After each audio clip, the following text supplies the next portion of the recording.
Hello, guys, and welcome back to the channel. My name is Dom Meadowcroft, and today we are going to be speaking about Steven Gerrard's Aston Villa because last night news came out about his sacking. Whether or not it was true is up for a debate because well, it's not for a debate, is it? It didn't happen essentially, and my video today was going to be about Steven Gerrard's sacking, and I did some notes about it last night in the anticipation today that it would have happened, but it hasn't. But the fact that it didn't come as a surprise, and a lot of people have said that it probably was justified. I did do a poll on the Callum Dom Twitter, and if you haven't already, please go and follow that account. It didn't come as a surprise. 65% of us said out of like 50 votes or so said that it was justified instead of being nonsense. But today we're just going to be speaking briefly about why it's not come as a surprise that Gerrard could be getting the sack and his job is in a perilous position. I've said that a few times and I've struggled. But if you haven't already, guys, please can you go and subscribe to the channel? I do appreciate every subscribe. I do appreciate all the sort of likes and love I've been getting, and also the comments below if you've got your thoughts on this as well. But like I said, we are going to be speaking about Steven Gerrard's Aston Villa. There's a little graphic. So yeah, if we can quickly go on to Steven Gerrard's stats for Aston Villa, go on his Wikipedia page. I know Wikipedia is probably not the greatest, but there we go. 39 games, 13 wins, 8 draws, 18 losses in a 33% win ratio. Obviously, Rangers is a bit skewed because it's a little bit of an easier league, if that's the most obvious statement I've said today. But you can't, hopefully that gives him a bit of money in the bank, doesn't it? In terms of whether or not he will get the sack. I think 39 games, 13 wins with the amount he spent, and we will go in that in a second, isn't good enough.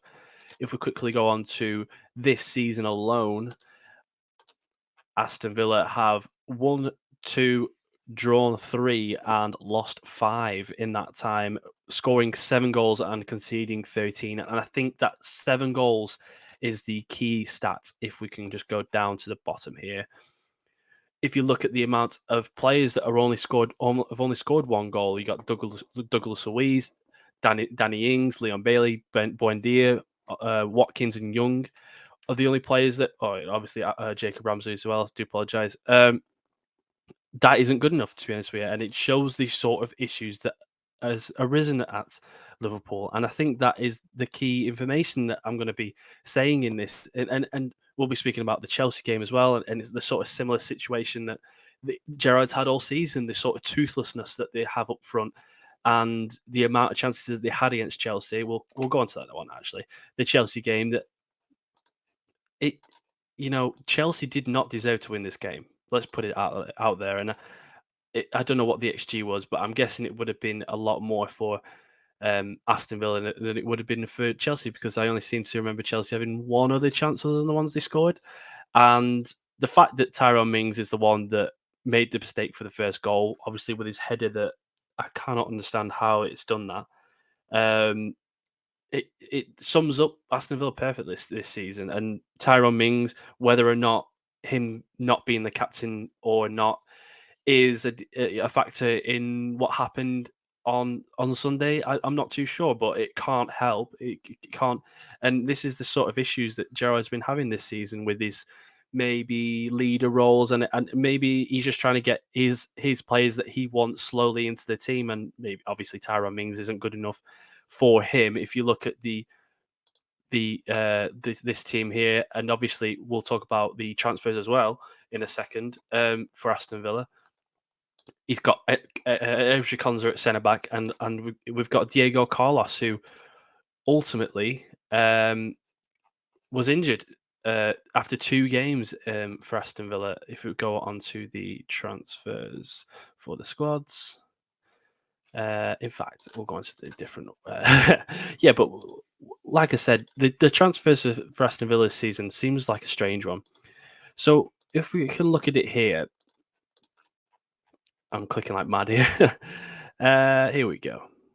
We've got Philip Coutinho, which is an odd one. It seems to be like a bit like Gerrard as well. It hasn't really clicked for him. 17 million, still a hefty signing. The Aston Villa Sorry, the Barcelona from Liverpool one was very much skewed, and Barcelona are desperate for money, so they'll take it. Diego Carlos, obviously a class centre back, but did get injured after 2 games. Whether or not that's Gerrard's fault, it obviously isn't. It's to do with the gods, isn't it? That one, but so reliant on one centre back isn't good enough. They clearly needed another one. That was obvious for the whole transfer window. Boubacar Kamara from Marseille for free again. Another class signing, but whether or not it's luck or down to Gerrard's training or however you see it, both of them are out with ligament damage now, and Kamara's out for a couple of months still. He was a key for Gerrard's tactics this season, clearly.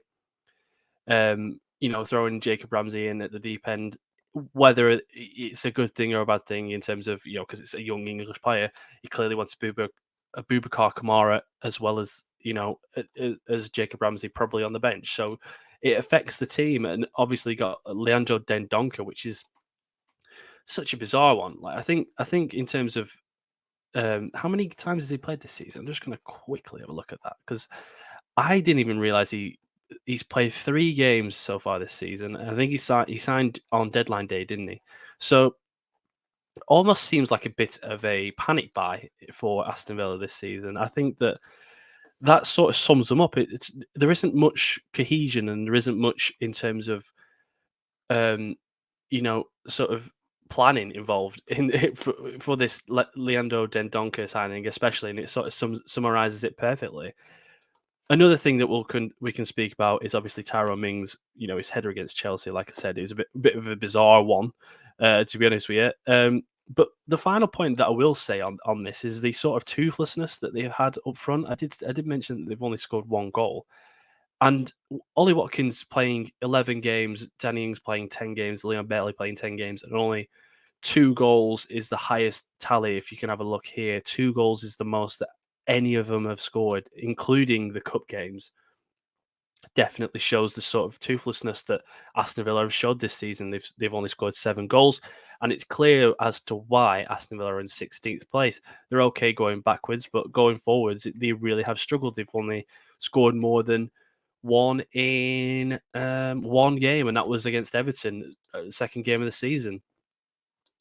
It is poor, to be honest with you, to summarize it. And I think that the reasons why Gerrard is getting this sort of, he's the favourite to be sacked now. I think he's 1-8. Are these reasons? He's tactically got it wrong with buying Coutinho again, as well as the fact that he's not using him perfectly. I think he needs to use Coutinho in the hole rather than a more of a centre midfield role. I don't think it's going too well in this sort of centre mid role that he's trying to play him with. He's trying to play Danny Ings and Ollie Watkins at the same time. Both are the same player. I think they need to have another winger as well instead of that. Emi Buendia and Leon Bailey clearly haven't got an understanding of how to play in this team as well. So tactically sort of inept, essentially. I think that especially against Chelsea, it was going right and it still was completely off. I think, Chelsea in second gear still beat them 2-0 ultimately, and that is the worry. And I think that even though I said it was unlucky that Villa didn't win or get a point, it shows that there's something clearly not going right up front for them. And also, making Tyrone Mings, stripping him of the captaincy, sorry, it's sort of a weird decision so late on in the season, whether or not you make him, you just make John McGinn captain without making him captain in the team, and you make Tyrone Mings a bit like Harry Maguire at United. He's still the captain, isn't he? But he's just a club captain instead of the actual captain. That's the sort of vibe that they need to have. Poor transfer window as well, which doesn't help. Does he deserve it? Well, I think most of the things I've been saying, other than the fact that it's been tactically wrong, is that it's almost out of Gerrard's control. Like the injuries, selling Chukwuemeka to Chelsea doesn't help. Obviously, not his fault. I'm guessing the signings weren't his fault as well, unless he was part of it. Then fair enough, he does deserve it. And who do you think will be in charge come the World Cup for Aston Villa? I think that if Gerrard is there, it's a very, very lucky. He's a very, very lucky man because he isn't going well, and they've spent a lot of money. Who could they have? And I think I will ask you guys: who do you think Aston Villa will have as their next manager if Gerrard is sacked? I think maybe Emery, potentially Tuchel. Is there somebody else that I'm not really thinking of right now? The one that Wolves had, Lupitega. I think that's how you spell. One thing about me on this channel is I cannot pronounce the names, and it's very, very gammon on me. So I do apologize. But guys, I'll put it to you like I did on Twitter. Does Gerrard deserve to be sacked? It's a harsh wording, isn't it? Does he have the right to be the Aston Villa manager anymore? Does he need time off? Is he out of his depth? Let me guys know what you think. But if you haven't already, please go and subscribe to the channel. I do appreciate every single subscribe. Like I said, every single like, and I will reply to every single comment that I will get in the comments below. So I will see you soon, and hopefully Gerrard doesn't lose his job, but I'm assuming that he will soon. If you haven't already as well, please go and subscribe to the Cal and Dom podcast on the podcast channel, as well as we're on Spotify. So go and catch us out on there. Yeah, and that's all I could say today, guys. I hope to see you soon, and I will see you in a bit, guys. Cheers.